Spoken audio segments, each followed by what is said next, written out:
How to make people giggle like little children while reading your copy. Now, this is a tutorial techniques video that I've never seen on YouTube, and it could single-handedly completely transform the way you think about copywriting and also the way you write. So not just think about it. So extremely important video. I really wish I had it and didn't have to pay for courses and stuff to learn this. But I'm giving this to you for free. Here you have multiple techniques, 7, and 2 bonus ones. Yeah, I'm not gonna read them out. I'm just gonna go through them and also show examples of how I use every single one of them to be funny. Let's start. Now, before getting into the techniques, I want you to understand the role and the philosophy of being funny. That sounds just cringe to even say it, but whatever. Why do we even want to be funny when writing emails? Being entertaining and funny is mostly just for writing emails. On a sales page, more often than not, you don't want to do it. It can have very good applications for branding and stuff, but mostly when you write for clients, when you write landing pages, sales pages, ads, being funny is not that important. But in emails, much more, definitely. Why? Because receiving emails from you becomes an experience. Reading the copy is an experience. If it's just sales, yes, the sales pitch can be good. Yes, the pain points you hit, the desired outcomes you hit can be really good. But the readers don't enjoy reading your emails. They don't read your email just to read your email. And when you get them to do that, when you get them to love reading things from you, people open your emails to get entertained, and they end up reading tons of your sales copy. We entertain people so they willingly read all our sales pitches. That's the thing. And with emails, you're pretty much competing with Instagram, TikTok, Netflix. People are on their phone and could just go to these apps and get entertained like so much. So you really need to hold people's attention and use these techniques that I'm about to tell you. You should learn how to be entertaining, because that's what makes loyalty, that what makes connection. Now, connecting with people through marketing and digital marketing is kind of a buzzword, but it still makes so much sense. Connecting simply means someone getting to know you and people looking forward to reading your emails. That's what connecting means, and that's why it's so powerful. However, humor and entertainment can kill your sales pitches. If you're thinking, wait, what? Yeah, well, I was thinking that the same when I found that out. But understand that humor can hurt. It's not the end-all be-all, and you don't just want to try and be as funny as entertaining as possible all the time. You need to have a reason to use it. You need to use it deliberately. Every time that you say something entertaining or funny, you have to have a reason as to why you did that. You need to be able to explain why you did that. You want to use humor and entertainment to entertain, but not to sell. Because sales pitches are not supposed to be entertaining. They're supposed to be, persuasive. So if everything you write is entertainment, it's not the best. But I'll show you the difference in little snippets of emails that I've actually written for clients. So always have a clear distinction between I'm entertaining and I'm selling. I'll show you later. Bonus technique number 2 is actually the philosophy of being funny. Using personality in your copywriting, you have to understand that it's very similar to using it in real life.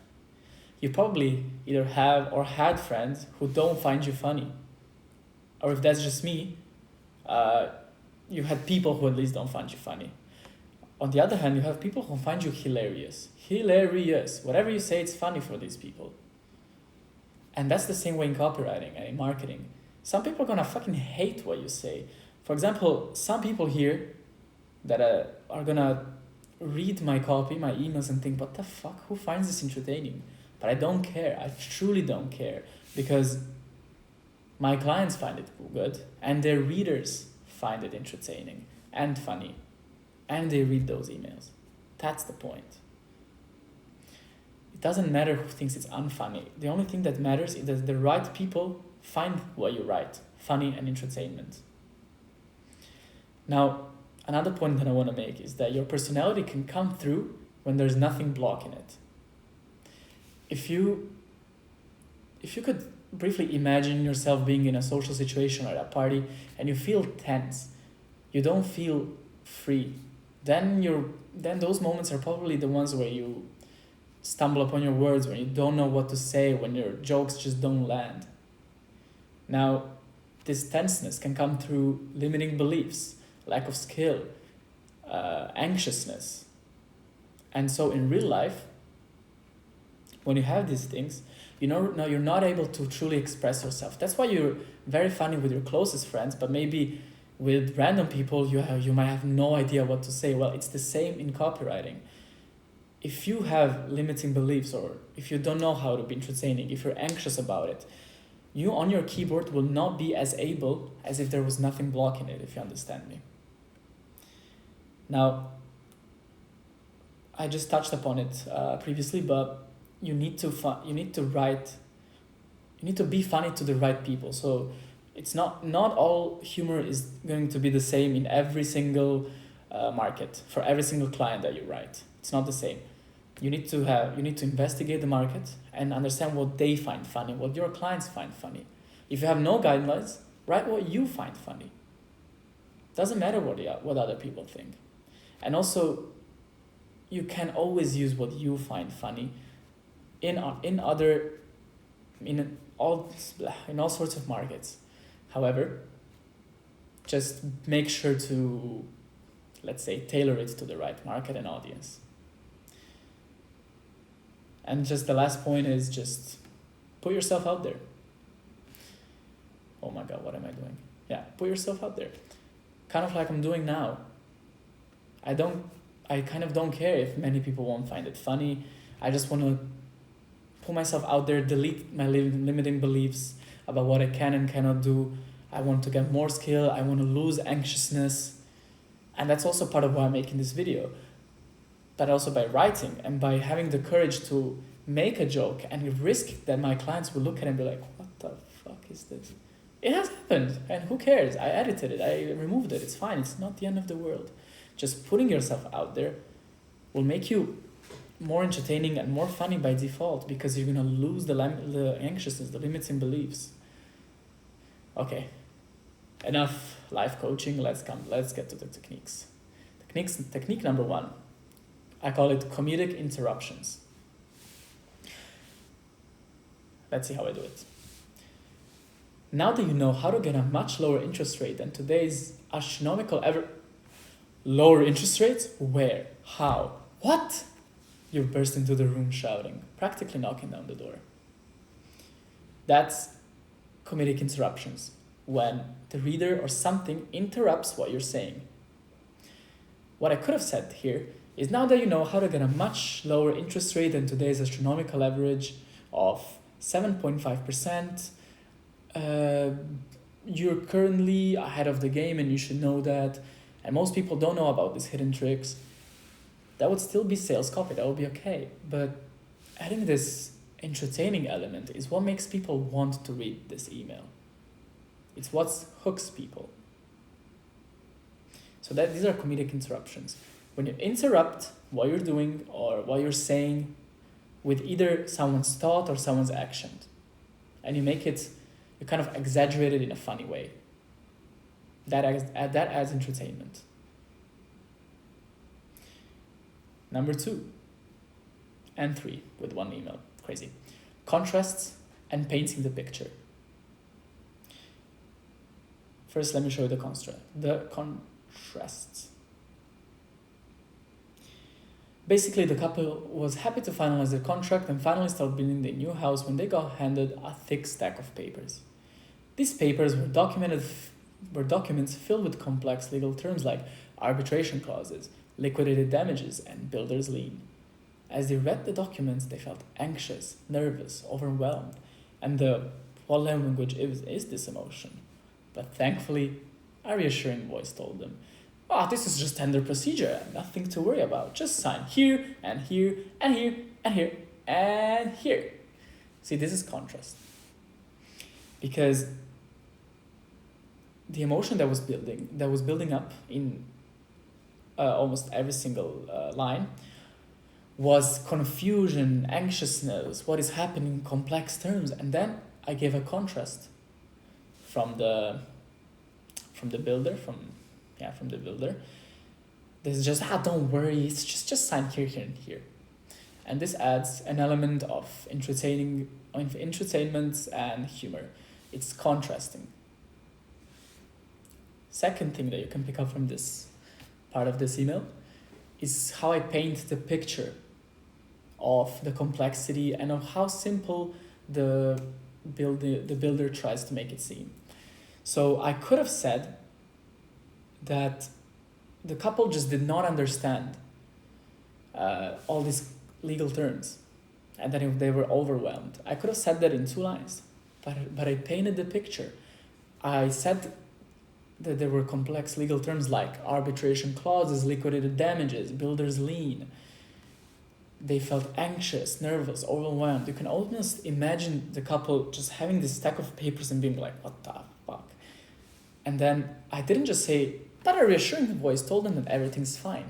I painted the picture. I said, the reassuring voice told them, this is just standard procedure, not to worry about, blah, blah, blah, blah, blah, blah. So what you can learn from this one is to use contrasts in emotions, as in overwhelming, simple. That's kind of adds to the humor of the story. And paint the picture. Don't just say things. You have to show, not tell. That's something that you probably hear a lot in the copywriting world. Show, not just tell. Paint the picture. It's more entertaining, it's funnier, and it's something that makes people want to read your emails. Let's move on. Technique 4, exaggeration. This is a fictional story that I made up for a client in a welcome sequence, whatever. They're full of a specific kind of species, the ambitious wannabe startup founder, blah, blah, blah. A typical day of this species goes like this. They wake up and immediately watch some 4 steps to build their own SaaS AI startup in 2 days video. New knowledge at the beginning of the day. What a win, right? Then follows a very optional shower. After they come home from their job, they watch some webinars about AI-powered SEO strategies for their non-existent website. They work on their business plan, listen to podcasts, and discuss business on Reddit. At night, they don't even sleep. They daydream about everything they want to do. Here I'm over-exaggerating and painting the picture of this guy who just plans and doesn't really do anything. He just watches a billion videos like this one and just plans and talks and then never does the thing that they want to do. Again, I could have just said that, but I showed it and I exaggerated. They don't even sleep. Of course they sleep. And they don't do all of these things. And then follows a very optional shower. That's just an exaggeration. Like, I hope these people shower, you know. It's just kind of making fun of stuff and exaggerating stuff. Technique 5. Here I don't actually have I don't have an example, but I can very easily make you understand it. Think back to any funny TV show. There are episodes where the things keep getting worse and worse and worse for the character, right? Just literally any show, like Friends or something.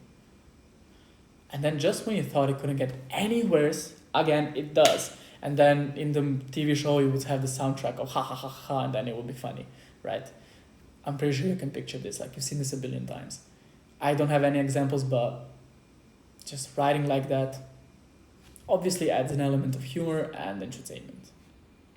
Technique 6. Where are you? Talking to yourself, internal monologue. Listen to this one. I love this one. The point of the email here, again, this is just one part, was just showing, was selling a service, a software that, let's say, cleans up your CRM and converts your cold leads into paying customers. And then here, multiple stuff. Exaggeration, paint the picture I painted it very clearly. Just look. Your CRM looks cluttered, dusty, and forgotten. The dust has settled. Spiderwebs stretch across the corners, the wooden floor creaking. Countless untouched opportunities are just sitting there, waiting to be rediscovered. Honestly, it looks as if time itself forgot about your CRM. So, first you see some exaggerations, painting the picture. You can literally imagine how the dust has settled, like spiderwebs everywhere. There's nothing. And then this internal monologue, where I just have my monologue. Honestly, it looks as if time itself forgot about your CRM. CRM is like the tool for communications and stuff, with leads, whatever. This one is a great transition method. When you wanna have a transition from entertainment to selling, you just put something that you think inside yourself. You talk to yourself, and then, as you can see, a sales pitch. Look, without action, your leads are turning cold, and narrative that passes, your business bleeding revenue, just standard salesy stuff, right? And I just transitioned with the internal monologue, which also adds humor and entertainment. And something I forgot to say that I want to mention now is the harder you entertain, the harder you can sell.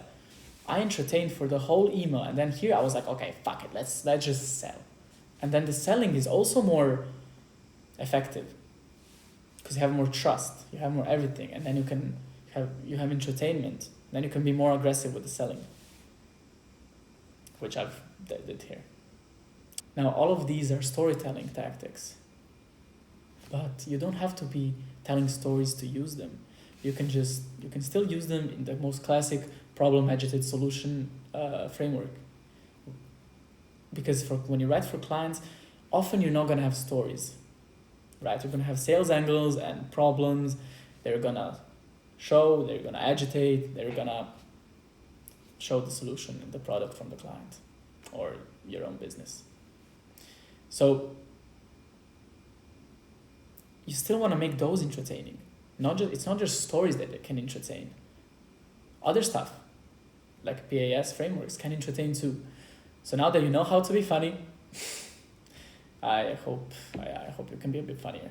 And now, just to quickly address something, most of the tactics that I've laid out here, I did not think of them myself. Maybe just comedic interruptions is the only one that I kind of connected some dots and thought of it myself and named myself. But most of these I've learned from a copywriter whose name is Daniel Throssell. Now, I'm saying this because I literally feel bad not mentioning him since he's the one who taught me all of these things. And also, I would be doing you kind of a disservice to not tell you, because I feel like this guy has amazing value, and if you go and check him out, you won't regret it. So that's just a quick disclaimer.